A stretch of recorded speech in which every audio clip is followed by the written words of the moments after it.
The Trials and Triumph of Job. Hello and welcome to the Bible Inspiration Hub channel, where we bring the Word to life one verse at a time. Today we are going to look at the powerful story of Job. We will be reading the first chapter of Job. The story ends in the 42nd chapter. We invite you to read the story of his affliction, how he walked through it, and ultimately was restored to good health and had more than he had before. Let's delve into the chapter. Job chapter 1 verses 1 through 20 says, "There was a man in the land of Uz, whose name was Job, and that man was blameless and upright, and one who feared God and shunned evil. And 7 sons and 3 daughters were born to him. Also, his possessions were 7,000 sheep, 3,000 camels, 500 yoke of oxen, 500 female donkeys, and a very large household, so that this man was the greatest of all the people of the East. And his sons would go and feast in their houses, each on his appointed day, and would send and invite their 3 sisters to eat and drink with them. So it was, when the days of feasting had run their course, that Job would send and sanctify them, and he would rise early in the morning and offer burnt offerings according to the number of them all.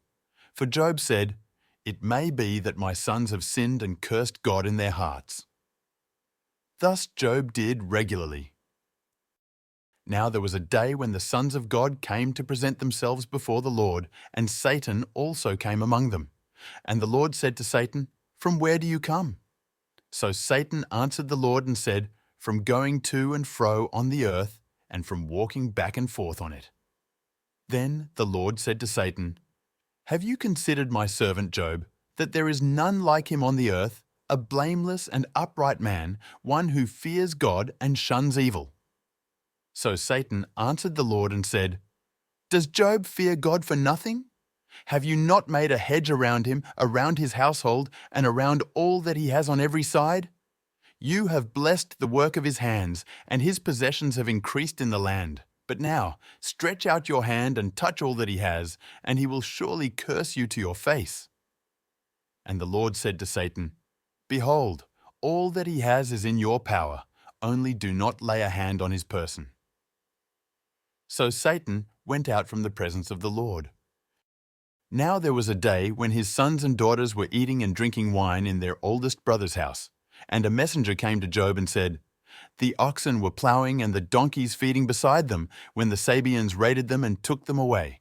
Indeed, they have killed the servants with the edge of the sword, and I alone have escaped to tell you.'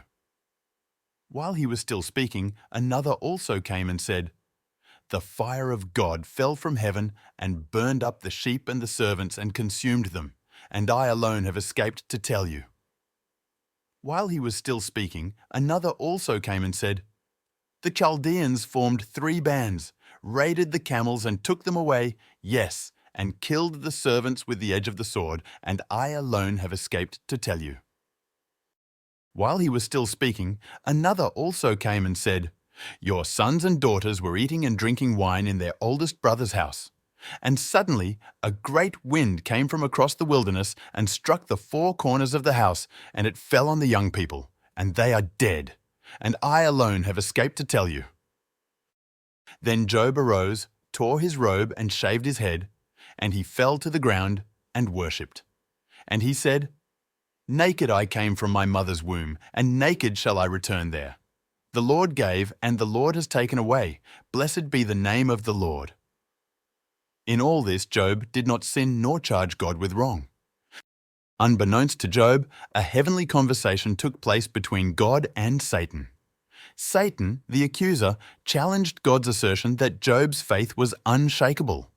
He argued that Job's devotion was solely due to the blessings he enjoyed, and that if those blessings were taken away, Job would surely curse God to his face. God accepted Satan's challenge, but put limits on the extent of the trial. He allowed Satan to test Job's faith, but spared his life. In quick succession, calamity befell Job. Raiders stole his livestock, a fire consumed his sheep and servants, and a mighty wind collapsed the house where his children were feasting, killing them all. Job's wealth and livelihood were destroyed in an instant, leaving him devastated and grief-stricken. Despite his immense suffering, Job did not curse God. Instead, he fell to the ground in worship him.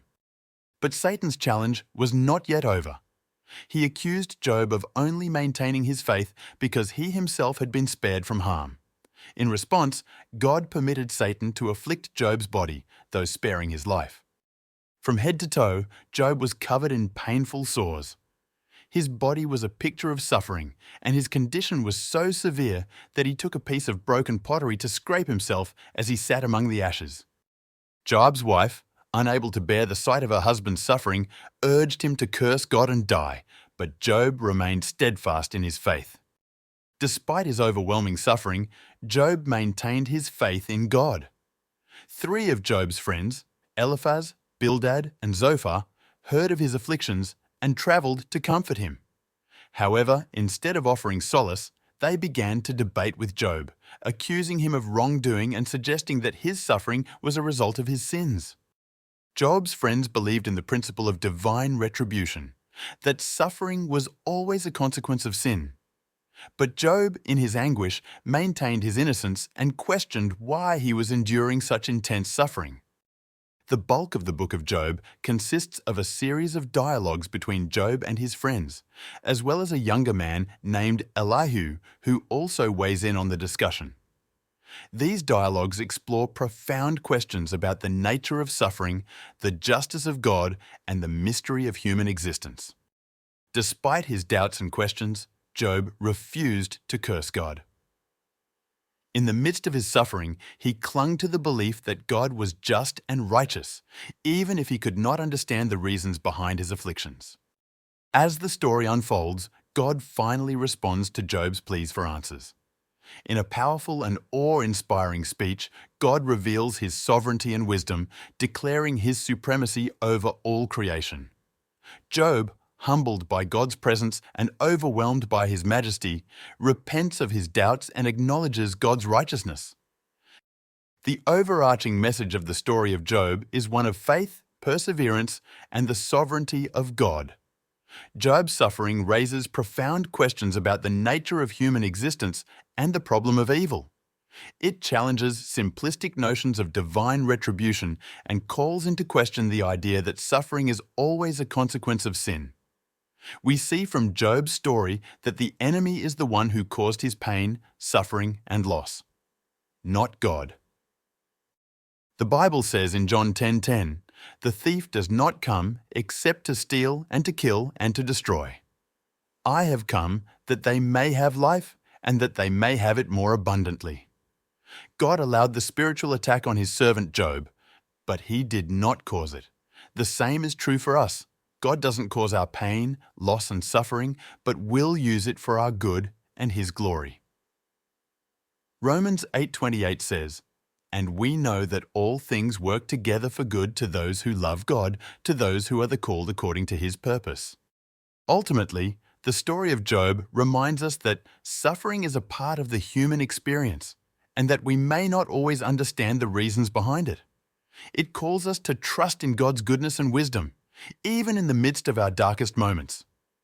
Job's unwavering faith in the face of immense suffering serves as a powerful example for believers throughout the ages, inspiring us to persevere in our own trials and to cling to the hope that God is always faithful, even when we cannot see his hand at work.